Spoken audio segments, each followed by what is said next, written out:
अमृत के धार केहू केतनो पियाई एगो माई बिना।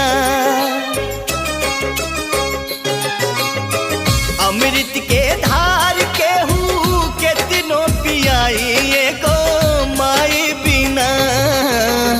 कैसे करे जवा जुड़ाई ये भाई एगो माई बिना। कैसे करे जवा जुड़ाई ये भाई एगो माई बिना।